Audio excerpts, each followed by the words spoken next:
Hello, hello. Good evening, everyone.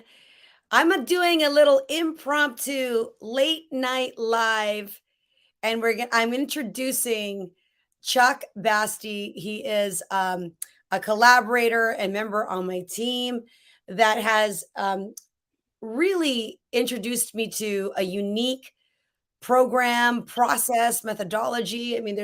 I don't even know how to describe it, which is why I'd asked him to come on my channel to talk about his creating Mr. Right process. I really think it's a process, it's a method. Mhm. And the outcome of this is him being able to carefully guide anyone that's in front of him who's single that is having a challenging time with what do they really need or want in a life partner, right? Yeah. Um, Chuck, how did this come about, and what are some of the common mistakes that people do when it comes down to writing down their top 10 traits and then really not putting they think they're putting this thought in it, but even with myself, when I wrote my top 10 traits, and when you've spoken to several of my clients now where they've submitted their top 10 traits, even after I tried to identify it, like they're stating it, to come up with this completely different list. It's quite fascinating. Yeah, I'm always amazed that in the 10 years that I've been doing this, that people's list what they think they want at the end of the hour and a half of whatever it takes for us to go through this process, that it's significantly a different list. And I liken it to if you say you want to go somewhere and you tell the chauffeur where you want to go and they take you there, but it's not the destination that you want. And then he's like, well, I drove you there.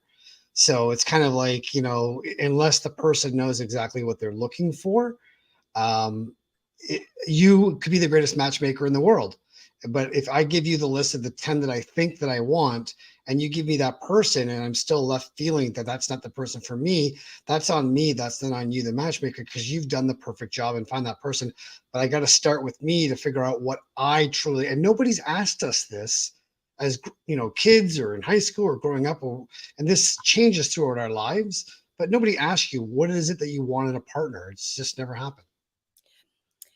Well, I think people do, like when you're single, people always say, "Well, what are you looking for? What do you want?" When people respond, I don't. What I agreed to is I don't think they really thoughtfully. I want someone pretty. I want someone 5'10", um, maybe from South Africa, with long curly hair. I want someone who went to school in an Ivy League person, someone who's never had kids.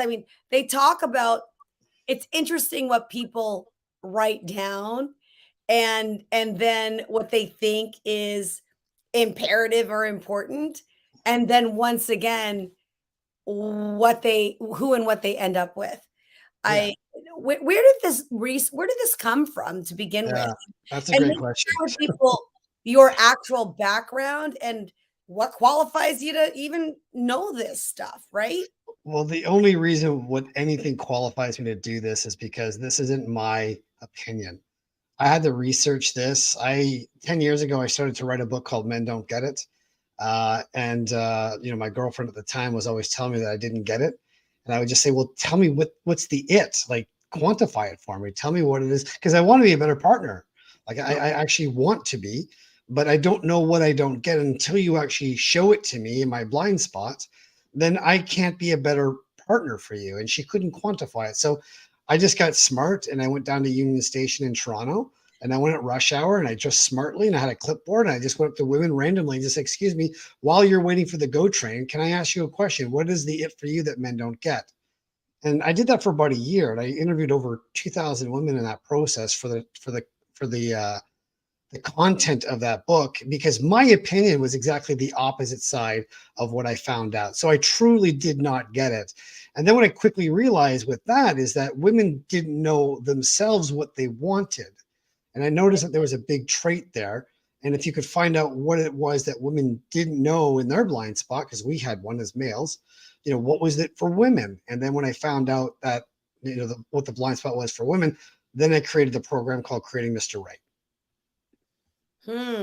Okay, so it was through your own experience. Beats. Oh, hey, Michelle. Hey, Norman. We have some people who are live with us. Hello. Yeah, Jay saying, wow, you interviewed over 2,000 women. Well, just to give you some context here, and I'm certainly not going to um, take away from the fact that you intentionally interviewing 2,000 women on what is the it that men don't get. Yeah. Um, I have had a 31 plus year career in matchmaking. I have personally interviewed over 65,000 singles across the world because I ran a call center and my job 40 to 60 hours a week was calling on the phone asking, what are you looking for? Yeah. Why did you break up? What do you want? What matters to you? And in doing that, Chuck, I still didn't come up with your process. However, Mm. I get what men and women want. I get what men and women don't want, or more, I get what they say they want, and I get what they say they don't want, and understand that within that, we sometimes really do not know what that is. Case in point, you working with even myself, and I gave you my list, and my list was whittled down to is like where I wish I had a piece of paper. Oh, I do. I do. Okay, here we go.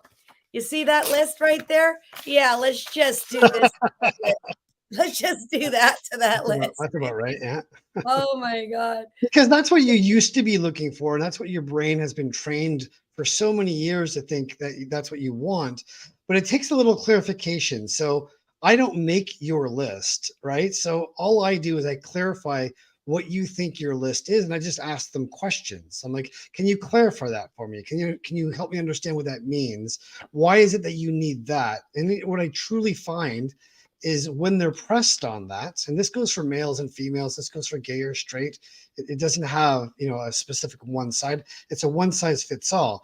But when they get confronted or pressed on what their belief system is or what they want, from that point there, they're left with like, oh, yeah, I never thought about that, or I never saw that, or I'm like, well, that sounds to me more like this word as opposed to that word, but it changes the entire context of what it is that they're searching for. And then what they're left with is a completely different list. And what I always say is the list that they come up with is not only is it their list, but if they have 10 traits there, 9 of the 10, if somebody has a 9 out of 10, it's a fail. It's a next. They're on to the next person simply because like that list is so concrete that it's like, can you live without integrity, for example? Can you live without honesty? And it would be like, no, I can't live without any one of those. So if one of those is missing, it's just like, well, it's just an inevitability until this relationship fails because I can't live without that one trait. And then they are armed with that. And they can take that list on their phone or put it on their fridge or take it wherever they want to go. And they can go out on dates and they can see quickly what does this person match up to on my Creating Mr. Right or Miss Right list. And I will always say, that if you're with Mr. Right now or Ms. Right now, you're blocking Mr. Right or Miss Right from showing up because it's kind of like Frogger. Once a Frogger is already in that spot, a true person of integrity won't try and break up a marriage or break up a relationship. And if they know that you're taken, then they won't pursue you or they shouldn't pursue you. So you won't be able to do that and allow that person to come into your life and then be able to move forward with that with your list. Yeah, I'm Michelle. pinning some of the comments, and Michelle went through this process. Thank you so much, my dear. She's an incredible human being and a wonderful She was a good sport. Yeah. businesswoman. And she said, "Oh yeah, my list got decimated after our sessions. It was a great process." That's a great testimony. Thank you, Um, Michelle. 10 must-haves. She also is adding 10 must-haves are so reasonable. It helps to know what not to compromise on. Yeah. And speaking of which, how many of us, how many singles actually, compromise, bend rules, ignore, Oh, that's a big one. pretend, Yeah. sweep under the rug, Yeah. hope it to go away, want it to change, try it to change, Yeah. You're and hitting all the good ones too. and then what? You are, because it's so true. Because like I can say, even in my own life, there's been people that I've made excuses for, or reasons, or oh they had a bad day, or they got drunk, or any of that. But at the end of the day, when it was like really not going to work, and you knew it was going to work, I'm sitting there left with myself going, you knew this. You just didn't want to face that because the sex was really good, or the money was there, or it was comfortable, or it's not a shit life. It's workable, or the kids, or whatever like that. But we make these excuses up for ourselves, so that way we don't have to actually sit with the uncomfortability or the lack of integrity that's in that relationship, and then confront that, because that's really hard. Confronting that deals with like, what do you have to deal with in your belief system that you've compromised on? And Michelle made a great point about that. It's not a whole, everyone thinks, oh, well, where will you find a person like this? Like, it's not hard. Like the traits aren't like has to be $150,000 a year, because we wouldn't concentrate on money. There's traits that lead people to be wealthy or to have success. It's not the money. So when people say to me, well, I need them to be rich, or I need her to be rich, I'm like, okay, help me understand that. What's the feeling that you're looking for that wealth creates, that you need in a relationship to feel secure or comfortable? And that's what it really comes down to. Yeah. So, Chuck, how do people, the part of the reason why we're having this late night live is I wanted um, people to know who you are, number one. Number two, I wanted to share that as part of being a matchmaking client, or being in the database, or being a coaching client, we do a deep dive about the things that matter to our clients. We get to know our clients. We're getting to know them throughout the entire process, from before they plan a date, while like the experience of dates, post date, all of those different things, and all of the different people and experiences that they get to meet and they get to experience will shape often who they end up, definitely who they end up being with. And sometimes when you don't have, a lot of times it was trial and error. Okay, well, I thought I Yeah. wanted this, then I had that, and I realized that didn't matter, right? Yeah. Or I really, how many times do you hear people, they have this list, and we'll talk about the list again, and I only want to date someone on this list, and then they end up with somebody who looks nothing like this At list. all. Yeah. Fall in love with Yeah. somebody who didn't go to Ivy League school, who was, a foot, 3 feet shorter, who maybe was a little, more, whatever, whether it was skinny or big or fat or large, or whatever the case is, like body, like physically not what who they thought they'd end up with. There's just so many of these characteristics. And so, Chuck, what's the method to your madness? How long does it actually take? And why does it typically take a whole hour or even 90 minutes to whittle down to 10 traits? Is it that difficult? Yeah, because that's a great question, because people fight for what they don't want. Like it's a remarkable thing, but they will kick and scream to defend what their list looks like. I'm like, well, is that list working for you? And they're just like, well, no, but it's my list. I'm like, you're welcome to keep it. Like, like, but this will save you so much time. It will save you so much energy, heartbreak, loss, frustration, anger, resentment. All that goes, because now it's either he checks them or he doesn't. It's that quick and soon. But people, to answer your question, when we finally get that list, that's the first step. The second step is like, how many of that list are you?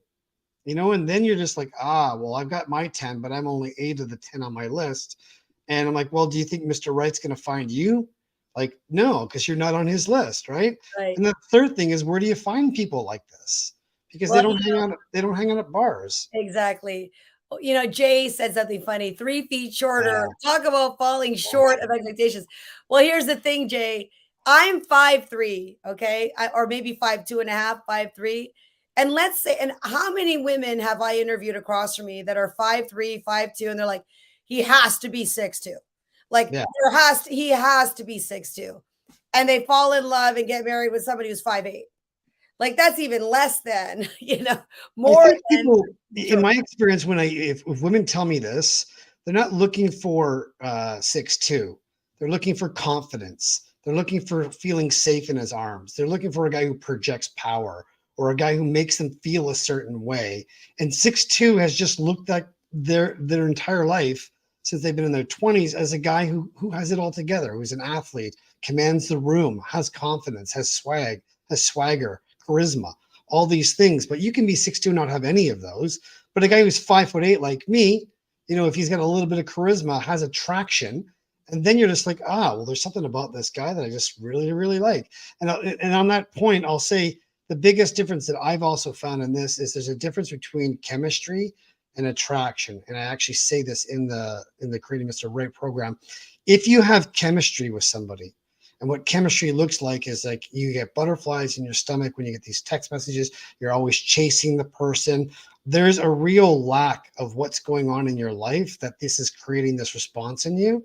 And the chemistry really means you should be running as fast as your feet can carry you in the opposite direction away from that, because that's trauma bonding. All right. And if you're All actually right. talking about attraction, you're talking about traits which are workable, which you feel love, where you feel in this position where you actually feel validated. You see, you're seen, you're understood, you're respected, you're heard, you're loved. All of these things here.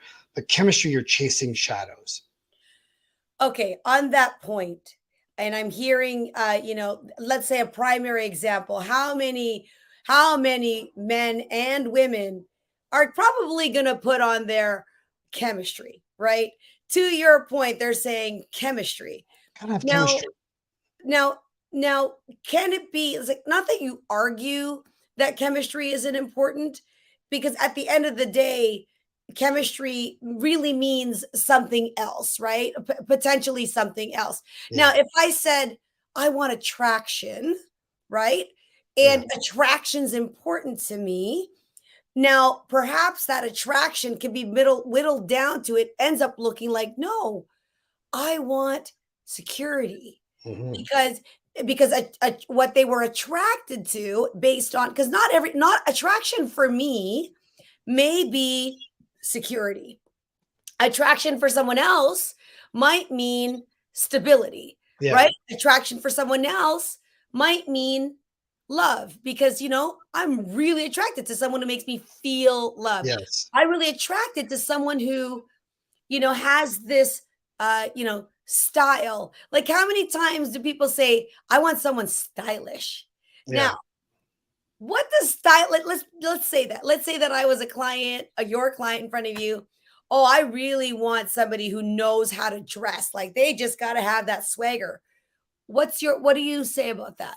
Help me understand that better. What's the win for you? Like, what are you looking for? How does that make you feel when you're with that person? And it's usually the feeling they're chasing. It's not the act.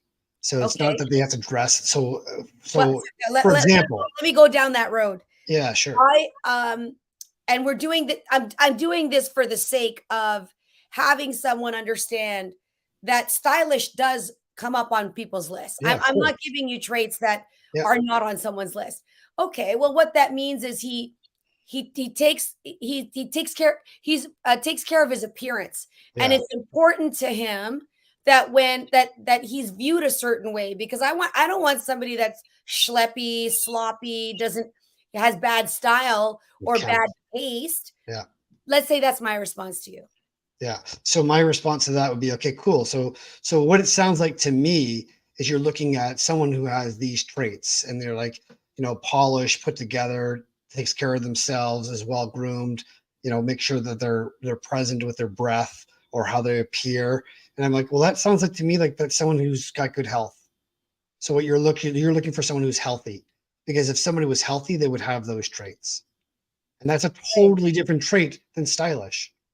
But what Yeah, they're left with is if he's healthy and he has pride in his appearance, then they will be the way I want to feel. So that way, when I look at them, like, wow, that person's well put together, his shoes are on point, or that shirt goes with that suit. yeah, and I'll argue this though. Maybe it isn't healthy for a person. Maybe it could be some other thing, because I don't personally. I can see the context there. However, I think somebody a healthy lifestyle or healthy and fit is actually a trait too because they want longevity or they want to see their kids grow or because their parents died at an early age, so like they don't want, or maybe they witnessed somebody who was a caregiver to somebody who was in bad health, so Yeah. that was the reason. But like you went down a path where stylish ended up being healthy, but it could maybe mean something else too, Yeah, and correct? I would say, "Help me understand this, why?"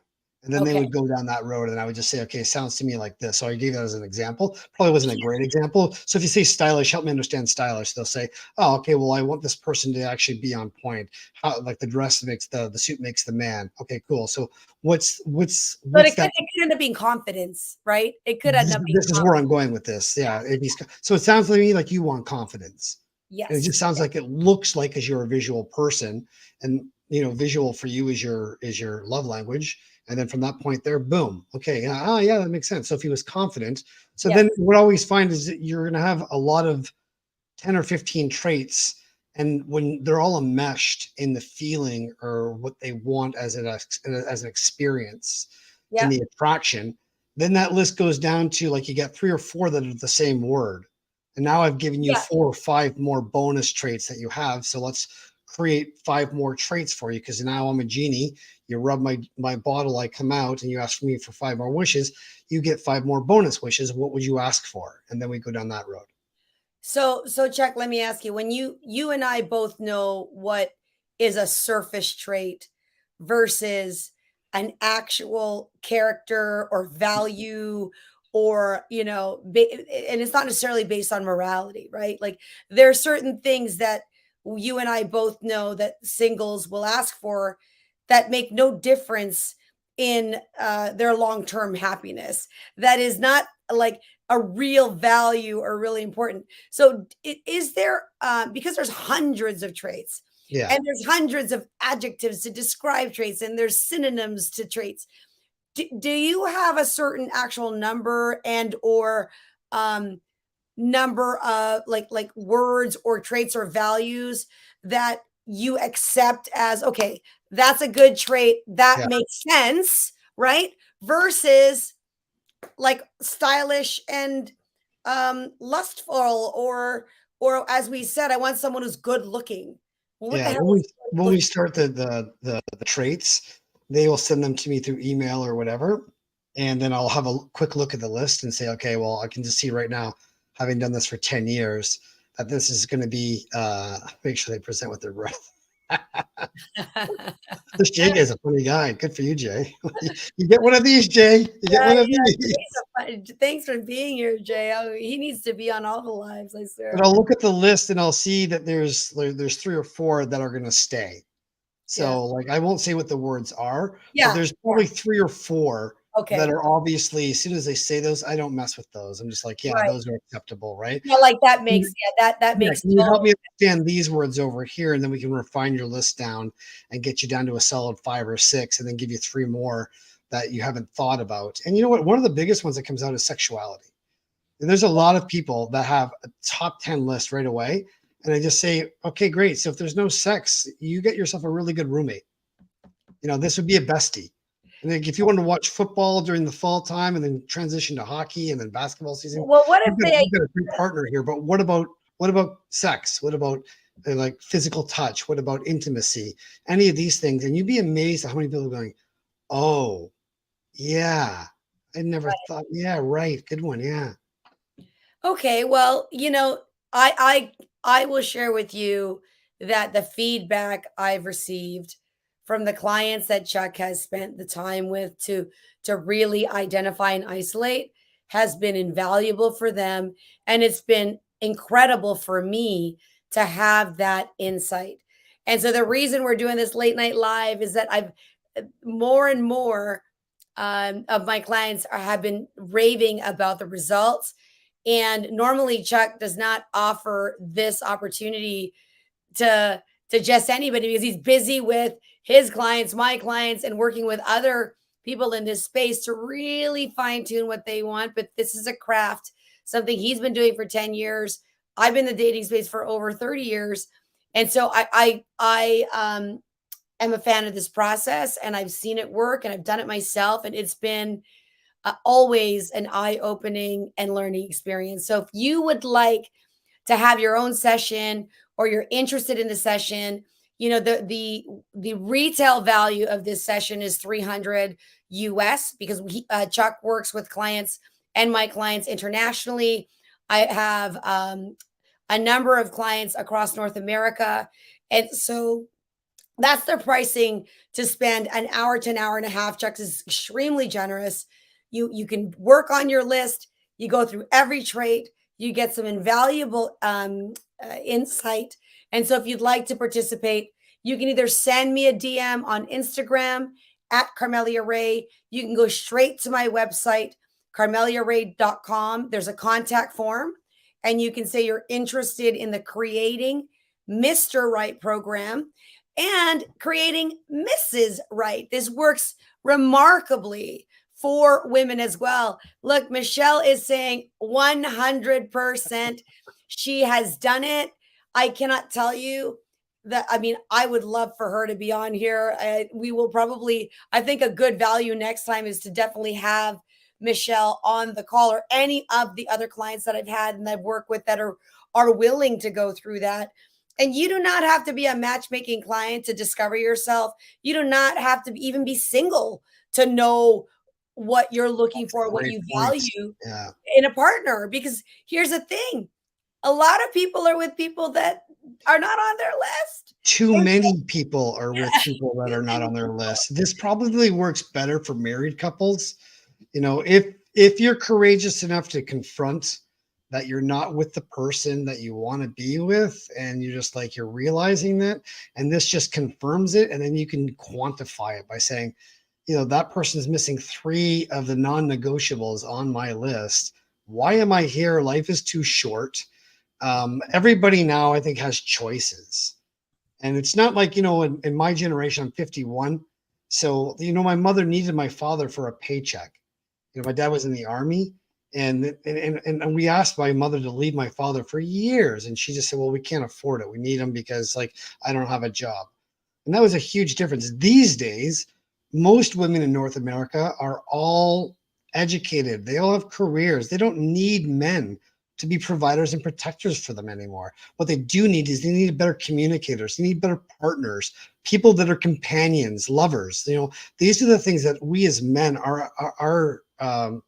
um, our 180 has to switch over the way women's has, coming through the 70s and 80s. Our paradigm, I guess, is what you want to say, because it's not good enough for us just to be providers and protectors anymore. We need to be better communicators now. And starting with your own list, you will now have an open spot now where, and here's the other thing I always say, once you create that list, day one now starts, and you'll be amazed of what people will now come into your life that you can now recognize. Because before, you wouldn't have recognized that person because it wasn't your list. You were looking for something completely different. So you wouldn't have recognized that person who's the 10 on your list, because that wasn't what you thought you were attracted to. And once you change that in your brain and you reprogram your brain, this is what I deserve. This is what I am entitled to. This is what I actually want for my life and peace of mind and happiness. And I'm now going to go out and get it, or find it, or have him be attracted to me. And when that happens, day one starts and shifts. You get a whole new life. Yeah, I love that. I absolutely love that. I have some friends that are on here. We've had some people with us the entire time. Thank you so much for listening and tuning in. This is the late night live. I thought it would be an incredible discussion, and treat to have Chuck, one of our coaches and collaborators who works really exclusively with my private clients who have invested in their search to find a right partner, or invested in coaching so that they can get crystal clear on who they are. This process of creating Mr. or Mrs. Right is a way for you to truly identify with what you need, and what you want, and to have it with somebody who's interviewed over 2,000 women on what's the it that men don't get. Yeah. And working with myself, who's interviewed over 65,000 singles and worked with countless clients in helping them to really truly identify with who they are and what they want in a partner. And these things do change over time. What you probably were looking for in your 20s is different than in your 30s, than in your 40s, in your 50s. And if it isn't, either, you're not evolving or changing and like things are You wasted 20 years of your life is what you've done. And so I will say the other thing about this is you're also not only going to have a list of what you want, but it's an amazing narcissistic detector. So you will now be able to see people that are either codependent or narcissists or energy vampires that have crept up your ass your entire life, and you can see why you've attracted that person, and more or less you can see how you can avoid those people now by spotting them. Because if you can't spot them, then you can't actually like avoid them. So making sure that you're out of harm's way by taking yourself out of the equation for narcissists or energy vampires or people who are just always going to ruin your time or just waste your time, like you're better off just to stay away from those people. But you can't do that unless you can recognize that. I've had a psychopathic narcissist on my podcast twice. He gave me this amazing insight that there's about 1 in 6 that are narcissists out there, and there are different types in schools and cadres of narcissists, and we're only trained really to see, the really toxic ones that are just without a facade. Those are the easy ones to spot. The really messy ones are the ones that are like, what do you call it, the angel with a dirty face, the ones that look like they're the pastors or they're in the community or the politicians. the one category, the covert narcissist, right? Is Yeah, and they hide right in behind, the back of the room, and they don't look like they're narcissists because they have a facade or they have cognitive empathy. And the difference between actually feeling true empathy for somebody's experience and having cognitive empathy of knowing what to say, even though you don't feel that, outs them right away. And there's a slight little pause when you say, "Oh, I just lost my husband," and they just go, "Oh, I'm sorry to hear that," because they've been trained to know that's what they say, versus an empathic person right away just goes, "Oh my God, I'm so sorry. When did this happen? Oh my God, that's horrible." And there's a little small hesitations that you can actually now see and go back in your memory and say, "Oh yeah, all the signs were there, but I wasn't trained to see those signs because nobody told me about this. And now yes. that we know what to look for, now you can avoid the pitfall." Well, we have a matchmaker here. I want to shout out Rose Lambert, matchmaker. I don't know what city she's in, but I will give her a follow. Send me a DM, Rose. Rose, this is an incredible exercise for your clients. Highly, highly recommend it. You can send me a DM. I might let you borrow Chuck. Who knows? We'll see. I just want to address that too, because she says it's really difficult matching women, right? And what I found is, like, when I didn't know what the it was for women, I didn't know what it was. I had to go find that out. But what I found out by interviewing women is that they didn't know what they wanted. And when I asked them, I said, "Can I 3 different times, 3 different ways?" They still didn't know what it was that they wanted. And the worst part of this dynamic between males and females in a heterosexual relationship is most people think that men lead their relationship, and that's ass backwards. Women 100% lead every relationship in the sense that they are our inspiration of what we do. Because we as men, we never really, no one's ever asked us if we're happy. No one asks us if we care what we do. All we care about how we've been raised is that we do better for our kids and our wife than we were given in our life. It doesn't matter if you're happy. It doesn't matter. You just go out and do it. And nobody's asked if you like it or you don't like it, because it doesn't matter to us. But when a woman doesn't know what she wants, it breaks the cycle of the dance or the partnership, because all he wants to do, because since I've been 7 years old, I've been taught that you're a provider and protector, and that whenever your wife wants, you work your ass off to get it, because happy wife, happy life. And if you don't know what it is that you want, then we don't know where we're going. And no matter what I do, I can't get us there because you're misguided of where you think you want to go. And then I'm left feeling that what I do doesn't make a difference. And I just throw my hands up. And because we don't normally talk about these things as men, then we're left with a total disconnect in communication. And like he's left feeling that he's not worthy. He's not going to say that out loud because he can't be vulnerable and he can never use those words because he has to fake it till he makes it. So we have to project strength. And inside of that, she thinks, "Oh, okay, well, he's not a man because he's not sharing that with me and he's not telling me what it is. So he must not love me." And it has nothing to do with that. And what it does have everything to do with is women provide that inspiration. And when we were inspired, we will go to another level of like of work ethic, of like just getting whatever needs to get done, we will go to that level for our kids and our wife. We wouldn't do it for ourselves, but we would absolutely do it for our family. And so it's imperative that women know what they want. Yeah, I mean, I think women and men alike, and I've quoted this often in other podcasts and other interviews. You know, Will Smith had. I see all these memes all the time, and I see this little clip of him saying, you know, I told Jada a long time ago, your happiness is your responsibility.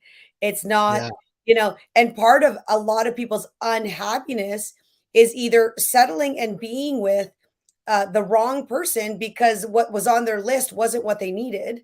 And the other thing is being unclear about who they really want because the list that they walk around with has all the wrong traits. It's yeah. not actually what they really want because when you get down to it and you do the homework and you dive deep, this list, like I said, I'm going to do it one more time because it's just so fun. Okay. And you bring up a great point about Jada and Will, because like there's a great dynamic there that goes right under the radar. Jada Pinkett Smith is a narcissist. She's what you call a mid-range narcissist. She Okay. doesn't have happiness. She has cognitive empathy.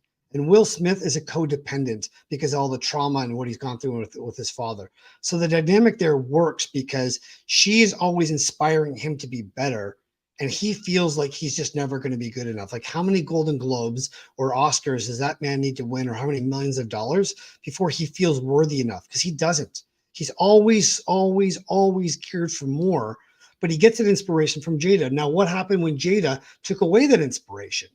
Then you saw Will as a broken man because he didn't have that because he couldn't create that from within. He needed that from her. And then when she's a narcissist, she's a bottomless pit of energy. You can throw all the energy you want. It can be Niagara Falls in that bottomless pit of energy, and it's still never going to fill that hole for that narcissist. So in that dynamic, it's a broken structure.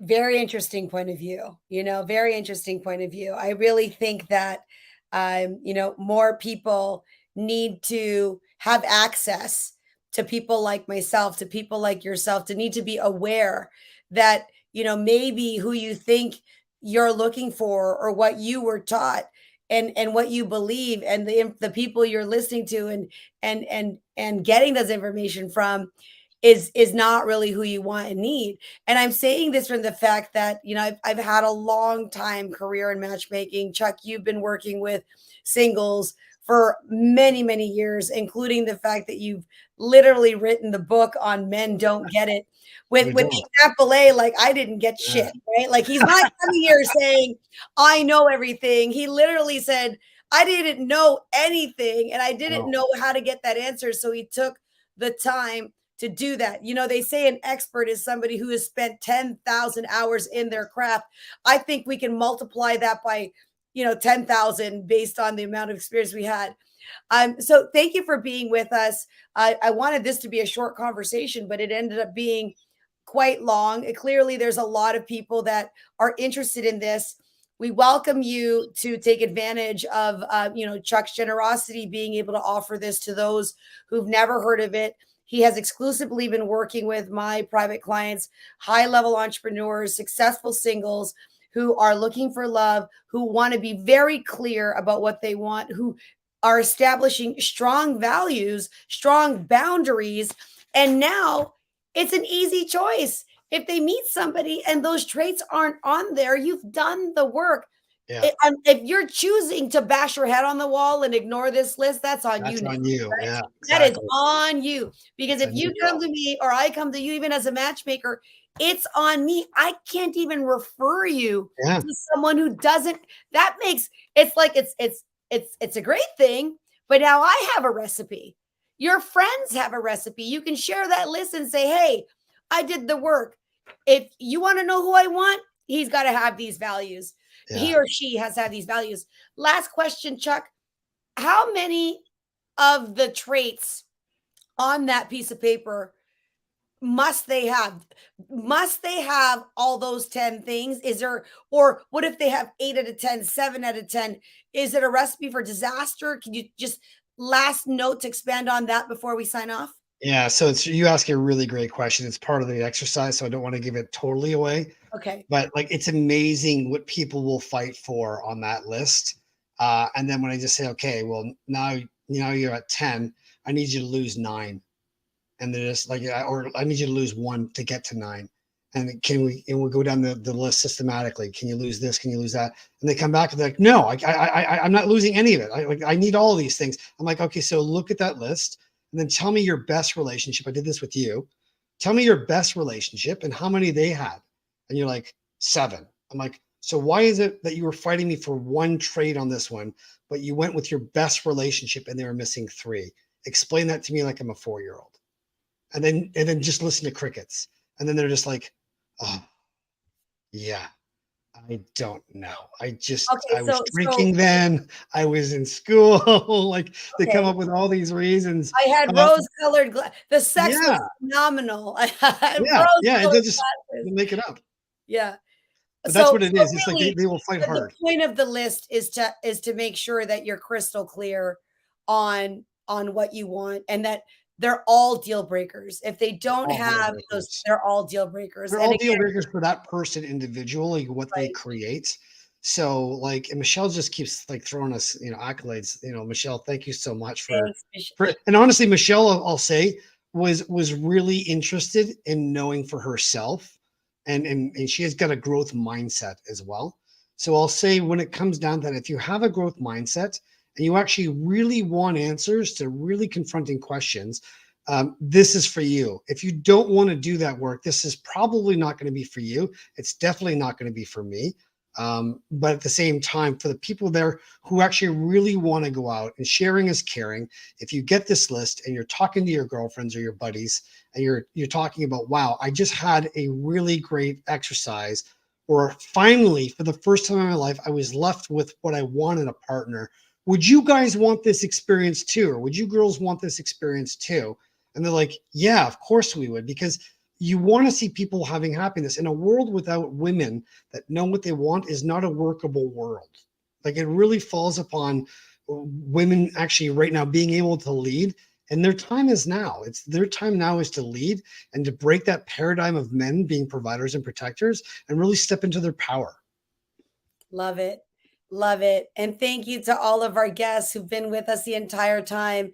Michelle, Don Marie, Russ, Aisha, there's so many, Norm, and all of those who were It's almost watching like romper silently. room when you're Yeah, doing like this. oh, like romper. Yes, exactly. This is We the just top dated 10 ourselves late before. night live romper room. Yeah. We will be back. Thank you so much, Chuck. On a final note, you can learn more about Chuck through my site, carmeliaray.com. Chuck also has his own podcast. It's not dating related. Is your book still available? Is it on Amazon? Like, where can Yeah, they? you can go on Amazon. So the book I have on Amazon is called 100 Things This Father Wants His Daughter to Know. Okay. So that was for obviously my daughter. But the trick about that book is when you're reading that book on Amazon, you're going to probably hear a narrative in your brain of who that voice is for you when you're reading this. It's like when I wrote that, I was running it. If anything ever happened to me, I would want my daughter to know 100 of these traits. So that way she could have closure and I had closure going forward. But when the book came out, like all the feedback came back to me that when women were reading this book, they were like, I heard my father, he's been dead for 20 years. I heard this trait from my uncle. I heard this trait from my teacher. And it was all the things that women really, and I probably picked the wrong title for that book, but it really is, it should be something like what every woman deserves to hear, because that's Mhm. what the feeling that women should be left with at the end of that book of, and Well, 100 of them may not all hit all over the place, but it was my personal connection to my daughter. But I would want every woman to feel that way. perhaps you need to add an excerpt or do a version 2 and change the title so that Yeah, that can happen, and who knows, maybe we can collaborate on that. But thank you, everybody, and thank you, Chuck. thank you. It's been a pleasure. We will come back at another time and maybe make this offer to those who are listening, or please share it, that we can do a partial, list review, But for those who really want to get deep and have more clarity and confidence, definitely schedule a call and book your session on creating Mr. or Mrs. Right. All right, guys, we're signing off now. Have a great night. Thanks, guys. Bye.